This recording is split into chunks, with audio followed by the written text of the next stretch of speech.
Happy Monday, everyone. From Central Texas, it's Dave, and we're back with our next reading of the New Testament. For those who've been following along, you know that we just finished up the book of Hebrews.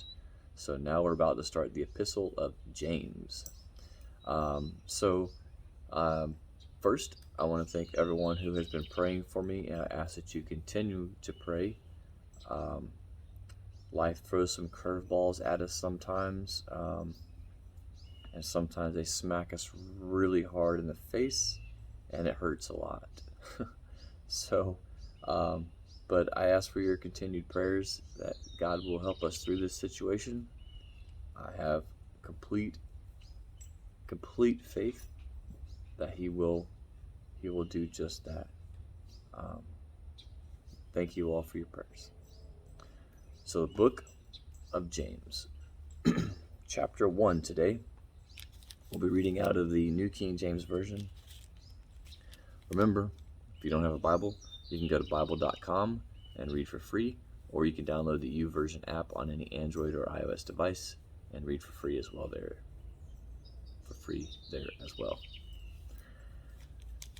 All right, so I did a real quick proofread of this chapter before after taking my son to school this morning. I was in the car and I was reading it. So sometimes the Lord speaks to us in profound ways. If you ever wonder why God's not talking to you, maybe you're not in the Word. Maybe that's where you need to be, because listen to these topics. Obviously the first one, greeting to the 12 tribes. So this is a greeting. Profiting from trials, the perspective of rich and poor. Loving God under trials. Qualities needed in trials. Doers, not hearers only. So we're talking a lot about trials in this chapter, and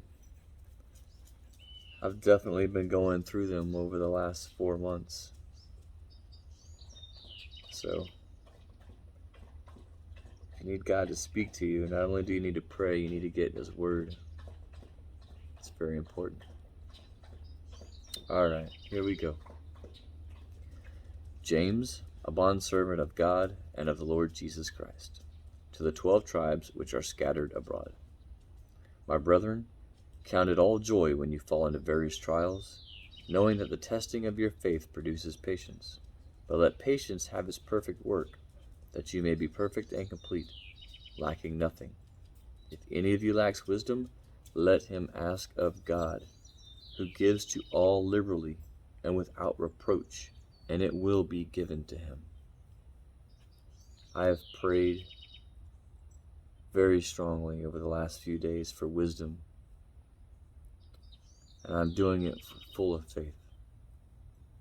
So it says right here, it will be given to him. And I have faith that God is doing just that. But let him ask in faith, with no doubting. For he who doubts is like a wave of the sea, driven and tossed by the wind. For let not that man suppose he will receive anything from the Lord. He is a double-minded man, unstable in all his ways. So I am asking without doubt. I'm still human, but I'm asking him without doubt to give me wisdom, because I need it right now. Let the lowly brother glory in his exaltation, but the rich in his humiliation, because as a flower of the field he will pass away. For no sooner has the sun risen with a burning heat than it withers the grass, its flowers fall, and its peaceful appearance perishes. Trash truck. So the rich man also will fade away in his pursuits. Blessed is the man who endures temptation, for when he has been approved, he will receive the crown of life which the Lord has promised to those who love him. Let no one say when he is tempted, I am tempted by God, for God cannot be tempted by evil, nor does he himself tempt anyone. But each one is tempted when he is drawn away by his own desires and enticed. Then, when desire has conceived, it gives birth to sin. And sin, when it is full grown, brings forth death. Do not be deceived, my beloved brethren. Every good gift and every perfect gift is from above, and comes down from the Father of lights, with whom there is no variation or shadow of turning. Of his own will he brought us forth by the word of truth, that we might be a kind of first fruits of his creation. So then, my beloved brethren, let every man be swift to hear, slow to speak, slow to wrath, for the wrath of a man does not produce the righteousness of God.